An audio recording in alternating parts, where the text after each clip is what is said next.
and welcome to Skits and Quibbles. It's the arts and culture show where we meet industry professionals and we learn about their experiences, hear their advice, their top tips, and today we are going to be talking about the power of creative writing, especially poetry. We have a wonderful guest on today's show. She's been on this show before. It's Kezzabelle Ambler. She's a performance poet. She's the 11th Bard of Northamptonshire, and she's going to be talking to us not only about the joy of poetry, but also how we can get a little bit more poetry and creative writing into our lives. And she'll even be leading us in a very short micro Weaving Words workshop, a concept she pioneers and takes around mental health wards, as well as holds retreats and sessions for everybody to enjoy. So, without further ado, let's hand it over to Kezzabelle.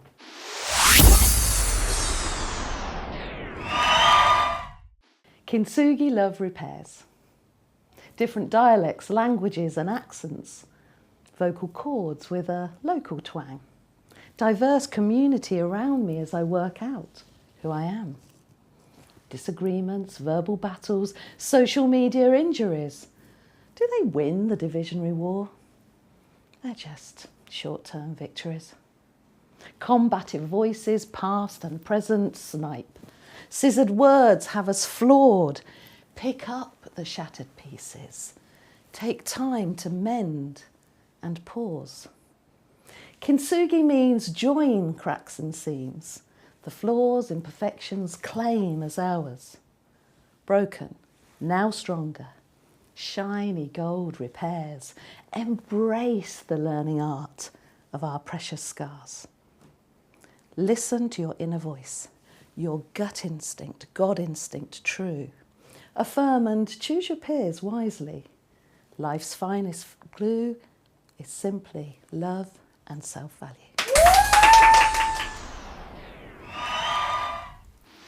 Kezzabelle, welcome back to Skits and Quibbles. It's such a pleasure to have you here. It's great to be here. And that was just such a lovely poem to open. Thank you. Now, I know you mentioned it briefly in the poem, but for any of our listeners and viewers who don't know what kintsugi means, could you? So kintsugi is a Japanese art form. And if you've got a pot or something that's broken, instead of discarding it and just throwing it away, you actually take the time to mend it, and when you glue it together you put in gold or silver or platinum. So you're really showing up those scars and embracing them as such. And it's a piece of beauty, and we've all got our scars and our past traumas and different things that have happened.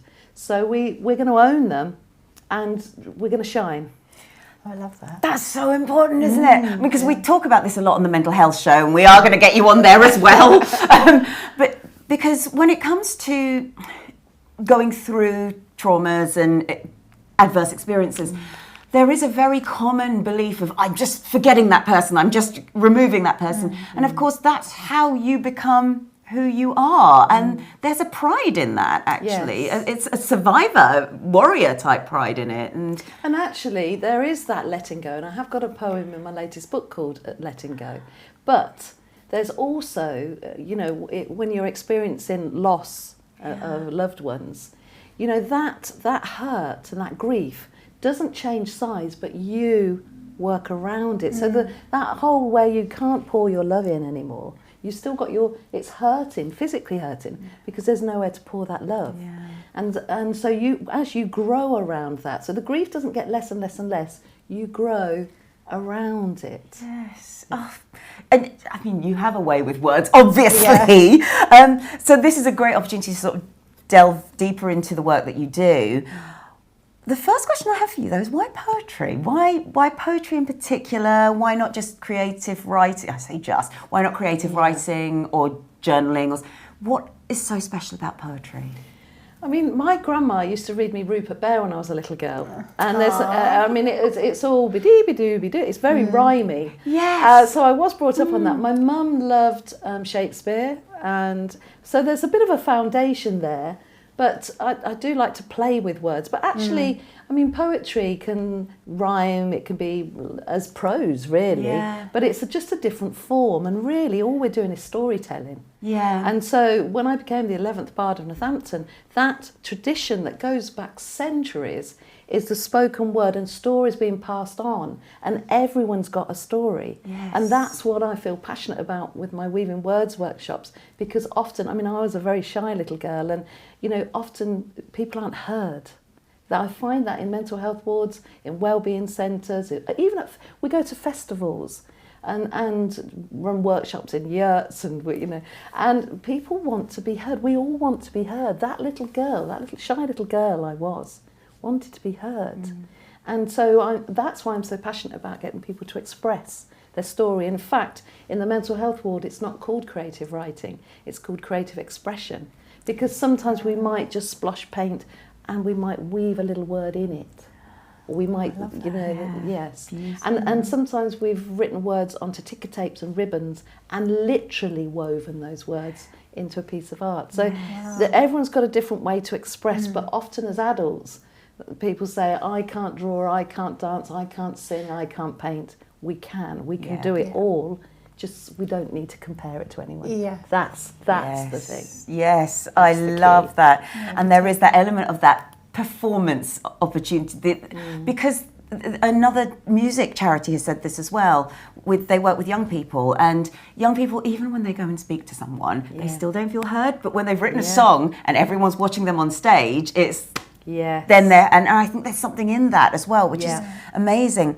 And when it comes to poetry and healing, 'cause this is a lot of the work that you do, is it poetry that has a very specific healing opportunity, or is it any form of writing that works? I think it's any form of writing, really. And I mean, poetry, we can use a noun or a word. We can say lion, and we immediately think of raw. We haven't said strength. We haven't said raw, but we've said lion. And there's a poem I wrote for National Hate Crime Week, and in it is the word halitosis. And when I say it, when we talk about words are powerful and they can cause a lot of problems, I go, halitosis. I really, you know, and so the way we express our words and the way it resonates towards others, even reducing our words. And so in poetry, it's less is more. Yes. So you might write loads and then just pull out key words. You're making every word count. Yes. Is that word doing any work? Yeah. Do we need that word? So I went on a workshop in Catalonia, and it was a gift for me, which I was very privileged to have. There was people there writing thousands of words a day from all over the world, and I thought, my stories are in a page. And what I didn't realise was that they were in awe that I could get a story in one page, whereas I was in awe of them writing these thousands of words in these novels and stories. Yes. So actually it's condensing down and using the five senses, and it's that show, not tell. So you're showing what you want to say. You're not always particularly telling it. So you might be using metaphors and pictures, talking pictures. So interesting. It really is. And so on that then, performance is a big part of your poetry and how, you know, and healing. But is it, that's my question really, is the performing as important as the words for the healing process? Well, for me, when I'm in a mental health ward and someone's written some words, and they might just do a stream of consciousness where they just release any words that are in their heads, any words. And sometimes there's a line that you think, oh, that's a beautiful line. And they can't even see it. And I say, may I? And I read it, and they hear those words, and suddenly they realise the beauty in what they've written.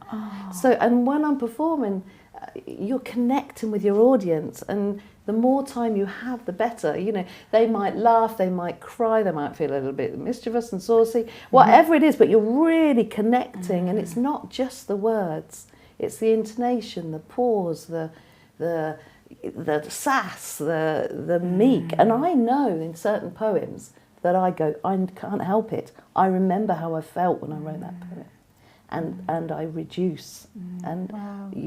so you are connecting how you feel, what you've observed. You know, it's all those things. It's observations, it's feelings, it's all of that. So it really is a big part of it. Is the speaking and the performing. Yeah. So how do you support somebody then who might feel quite confident in writing but not speaking? You know, the performance side of things. Can you get, you know, well-being out of just the writing, or is the performance an important part? Yeah, the writing, or scribbling as I call it, because sometimes as soon as you say writing, people go, because I can't spell. Like, my teacher said I was rubbish. You know, is the grammar right? Is the space in the grammar? All that. That's why it's creative expression, because you're just getting it out. But you can. My goal. Sometimes when I meet someone and they come to a Weaving Words workshop, I might never see them again. So sometimes I've only got one chance. Yes. My goal is that they go away and continue writing. That's the goal, because I know as they're scribbling away each day or whenever, they see something that makes them laugh or feel something that they write, or someone really annoys them and they have a rant on the page. They might turn the page and never look at it again, but that connecting with yourself onto that page, that honesty with yourself, actually, because quite often when people say, how are you? And you say, I'm fine. You know, how often are we honest on that page? And you would be scribbling away saying, oh, I don't know what to write, or what am I having for tea later, or whatever's coming out. And towards the end, that is when something comes out of the pen and you didn't even know it was there. Yeah. It reveals itself almost without even that connection of that pen and that page.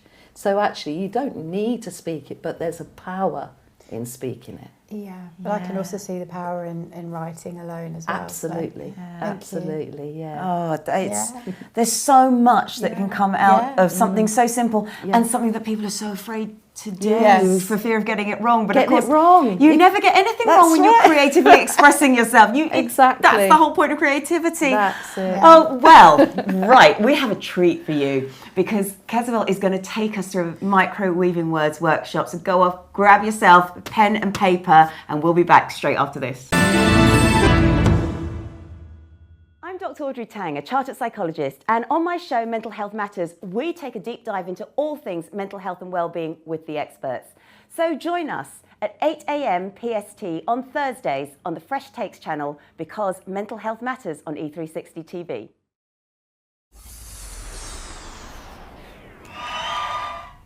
Welcome back to Skits and Quibbles. We have got Kezzabelle Ambler with us. She's a performance poet in the 11th Bard of Northamptonshire, and she is going to take us through a micro Weaving Words workshop, which is something that you do with the community on mental health wards. It's a way to get us a little bit more connected with expressing ourselves through scribbling. Through scribbling, yes. And this is one of my scribble pads. And literally, you can scribble anything. It's a mess. Oh, I see. This is where all my poetry and my published stuff comes from. Scribbling. Wow. Drawing, getting it out, ideas, a mess. So I show that because I don't want you to think, oh, it all has to be perfect and wonderful. So grab your pens, grab your paper, and what I would really love to install is get a notepad for you that you can scribble in any time you like. Okay. So we're going to literally start by emptying our heads onto the page. So there's no wrong or right, we're just going to write. So you might write, I don't know what to write. You might write, my knickers are uncomfortable. You can write anything. It's not a poem, it's not a piece. We're not trying to write. We're just emptying our heads. And once we've got rid of that busyness, then we can do some writing. Okay? So let's just scribble our thoughts. Don't overthink it. And I'm literally going to write, don't overthink it. And as I said, no wrong, no right. Just right.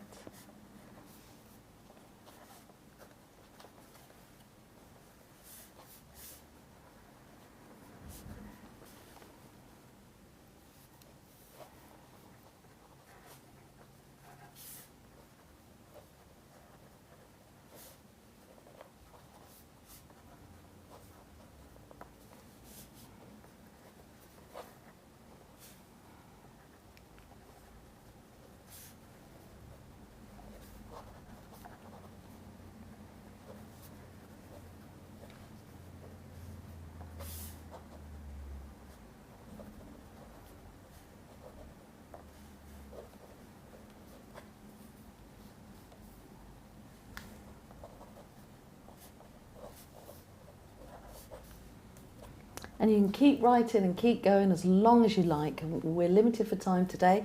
Sometimes lots come out, sometimes not much comes at all. And the first time I ever did this, I found it really hard because it wasn't to an end of something. You know, if you write a letter or fill in a form for the council, or there's usually some reason that you're writing. We are allowing ourselves, we're giving ourselves permission to write any old nonsense, actually. But actually, by allowing ourselves to do that, sometimes some real beauty will come. So, just to show you, you can write any old nonsense. I wrote, don't overthink, just write thoughts, orange rug, I just happened to look down. Lovely people, need my breakfast, tummy. Love my new watch, hooray for charity shops. Looking forward to performing later, empty page. Because I glanced over and there was an empty page. Brilliant. So literally, all I've done is let those thoughts tumble. Yeah. And the more you do it, the easier that gets. Yes. If I'd have gone on a little longer, there might have been a bit more personal stuff come out of that. And sometimes it is too personal to share. And we sometimes share around the table.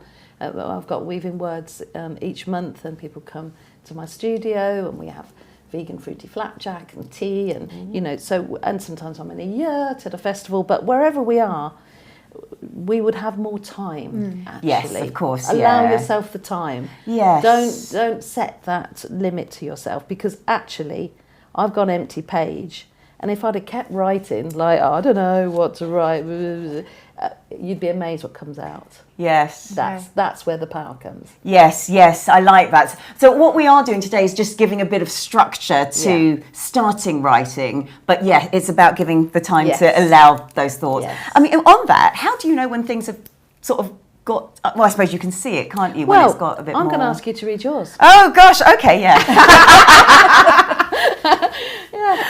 Oh, this is going to be really embarrassing now. Okay, well, I started off by saying paranoia / recorded. This is I'm very aware of the camera as my next point. Then I went on a stream of consciousness. Now I'm wondering why I write on an angle, because I always do that. And why I didn't write that bit on an angle. Yes. So you're noticing. And then I got myself into, I'm actually quite funny. I went into, is that up my own bum? And I started having a conversation in my own head about this. I love that. Oh, that's so funny. I love your openness. But actually, for me, I've immediately jumped on writing at an angle, because life is an angle, and sometimes it's a steep hill. So we could highlight that those words, writing at an angle, and off we could go. That could be the title of a poem or a piece, writing on angles, life on an angle. You know, love it. So sometimes, so for me, I mean, what would I pull out of mine? Looking forward, even looking forward, or you know, that we often say, I'm looking forward to this, and you know, so even one tiny word, and I wrote empty page. You know, there was a lady in a mental health ward, and I said, empty the busyness out onto the page. And she said, I haven't had any busyness in my head for 2 years. And I said, write about that. She wrote the most beautiful piece about how she didn't have anything in her mind. It was stunning. I said, did you used to be a writer? And she said, in a quiet voice, I did. Oh, wow. And that was the beginning of her writing again. Oh, amazing. You know. Love it. So you just... It's starting. What did you write, Jude? Well, mine's really boring. That's fine. It could be a shopping list. I must get some vegetables later. Not quite like that. I just wrote too much going on. Need to empty my thoughts onto paper, so like very literal. And then I just wrote dogs, doctors, plumber, because we got a leak at home. This is very different. ... Yes. That's as far as I got. Yeah. And again, because again, I was aware of the cameras. So this is very different. So, and actually, we all only did a short piece, and if we'd have carried on, more would have come. Like, probably. I'm nervous about that, or what will happen when I get that phone call, or will that be a big bill when the plumber comes? And you know, more comes there. Or you might go off on a tangent like I did about the orange rug and just think, I love orange. You know? It's just allowing yourself to go off on those tangents, which is so powerful, because we never do that. It's always, right, we're structured, we're to time, we're to script, we're to Because I could go orange and I could say, oh, the Satsuma, and then I'll go, oh, remember that time when I had that beautiful freshly squeezed orange and I was on that beach? Then suddenly you're going somewhere else and you remember a feeling or a thought or a... Yeah, I love that. Well, if you've got any feelings, thoughts, comments, please put them in the comments, because it would be great to see what you've been writing. Yes, just allow yourself. Yeah. So next, we would normally spend longer on that, but then next we'd have a prompt. So this week, it could be anything. It could be something we smell. So when you're at home and you think, I want to write and I want a prompt, you could write a book, get a book and open it any page, take a line and run with it. Lovely. You could inhale and smell a flower or whatever. You could taste something and write about how it tastes. So using those senses. So today we can go with how we view things. Let's look at, how do we view things? Do we view things through rose-tinted glasses? Do we view things through binoculars and exaggerate and grow things? Do we look through a kaleidoscope? Are we short-sighted on things? How do we view things? So let's have a go at writing. Through what lens are we looking at life when we wake up? Somebody made a joke to me about red flags, where they said to me about red flags. Like, oh, be careful, red flags. And I said, but if you're wearing rose-tinted glasses, it looks like bunting. And so then suddenly I was thinking, oh, I think I feel a poem coming out. Yes, I love that. But it does make a difference, that light and dark, on a grey day. Yeah. It makes us change. So how are we... Yeah, let's have a little scribble about lenses, glasses, or wherever it takes you, on how we're viewing life. So let's have a go at viewing. And you might make a shopping list of words. It might not be a poem or a piece, you might just fill the page with words. Lenses, contact lenses, glasses. I mean, we've often hide behind sunglasses, don't we?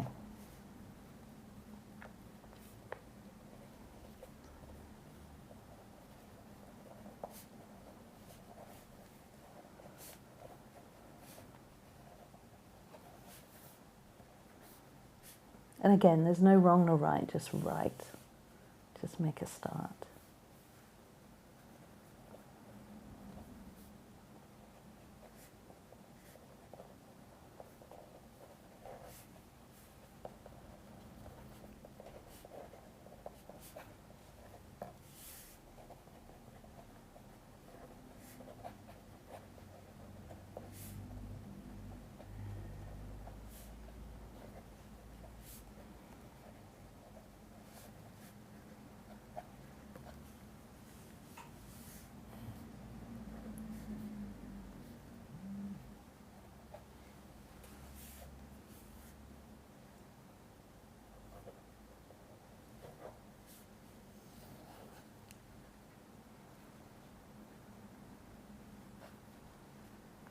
And the more we write, the more we'll notice as well. And so this is our first time of writing, but we'll start to notice when things are lighter and darker, and the way we view things. And if you're in a bad mood, or if someone's really peed you off 5 minutes before, it changes the view of your conversation with the next person. It changes that lens. And so and we can wax lyrical about lenses and play with words as well. It is about being playful too. You get those 3D glasses, don't you? The glasses you wear when you look at the sun. What were they called? When we had the... Oh, yeah, I remember those. Yes, yeah. I know what you're saying. Yes, eclipse. The eclipse. Yeah, we had to wear protective glasses. I do remember that. Yeah, yes. And like the many hats we wear, when you put a certain pair of shades on, you walk in a certain way, and you're like, do you know who I am? Yeah. Or if you've got your funky ones on, it makes you want to put your flares on. It puts you in a silly mood, So the way our intentions and how we start our day, huge. Yeah. Even to the point where you could put next to your bed a pair of pink glasses or something silly, or heart-shaped glasses. You might not even need to put them on, but you might be aware of, I'm going to start my day in this way. I love that. With your intention. Yeah. So I just wrote viewing, lenses, glasses, sunglasses, light shade, rose tinted, turn the light on, intentions, deep breathing, how we start our day, sunshine, nature, And there was one thing I wrote, a very short thing I wrote, we are many shades, we are the rainbow, we are the pot of gold. Lovely. So again, it's remembering who we are as well. But that intention and that how we start our day and what lens we use. But you might have written something completely different. You might have written how you went to the opticians once as a kid and you hated it. What fell out of your I pen? could have written that. Yeah. Could easily have written that. Do you know what I mean? Yeah, what did you write? No, down? I wrote first thing, first thing in the morning, even in the dark, the day looks rosy. Because that's how I wake up every day. I know. That. But a lot of people have said that. Yeah. Sun shining, even if it's not. Dogs happy, because dogs come on my bed in the morning. Some things happen, sun goes behind a cloud, but there are always silver clouds. Yes. And that sun is still there, isn't it? Yeah. Yeah. And sunflowers follow the sun, don't they? Oh, but actually, if they didn't have shade, they wouldn't survive because they need the shade for their roots to protect their roots, the leaves to protect their roots. So we do need the dark and the shade and the... Yeah, what did you write? Interestingly, I went back to, I guess when I say how we view things, I talk so much being a psychologist, self-awareness. So this is where I've gone with self-awareness, overthinking, restricted viewing, validation, expectations, which hold you back, ego-driven, own narrative.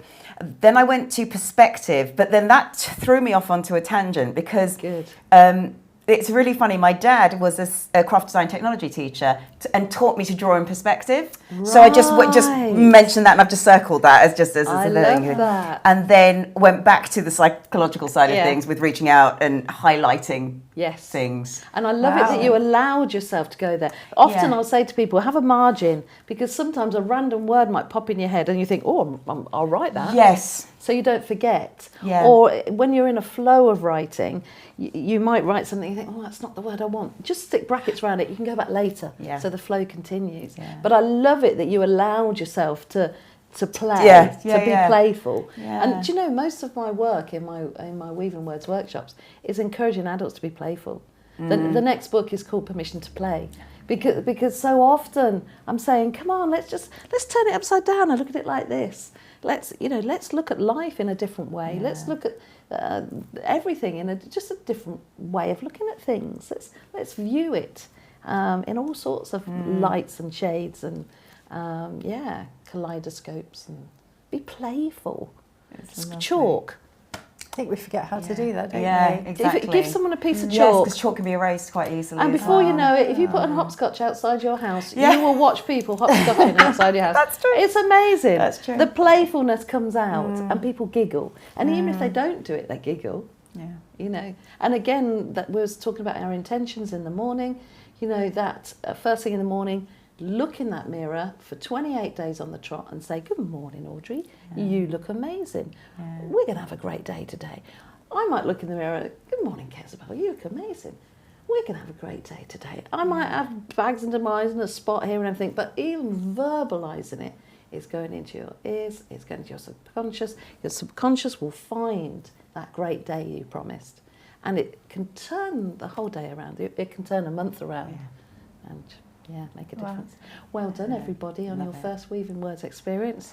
That's incredible. Round of applause. Very quick pit stop, but and I've got an app coming out soon. So if you do want to jump in with the app, there will be creative writing workshops there and art and inspirations. And that's fantastic. And so with the workshops, when you sort of close things up, do you get people to write a piece at the end of it, or is it getting the words out? Usually, again, that prompt, I mean, we've done a 2-hour workshop in 15 minutes, you know, and the prompt where you start to write is a first draft.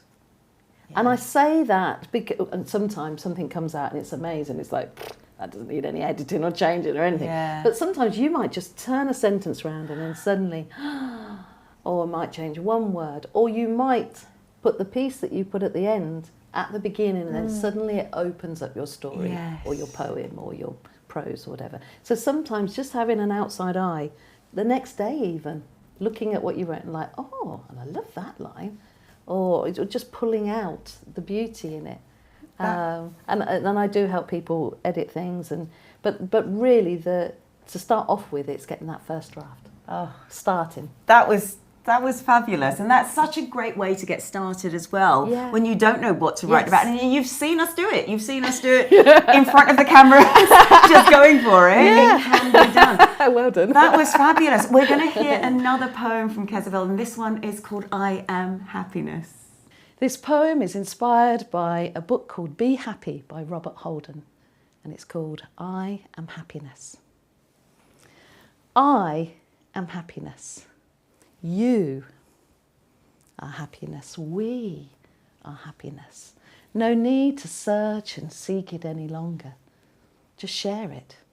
It's here inside, right under our noses, given and received in a smile, in a hug, in a blessed conversation. Imagine pockets brimming, sprinkling handfuls of happiness as you walk, as you talk, over laughter and tears, happiness beating away your fears, flowing from your pores. It's yours. And the more you give away, the happier you feel. I am happiness. You are happiness. We are happiness. Imagine.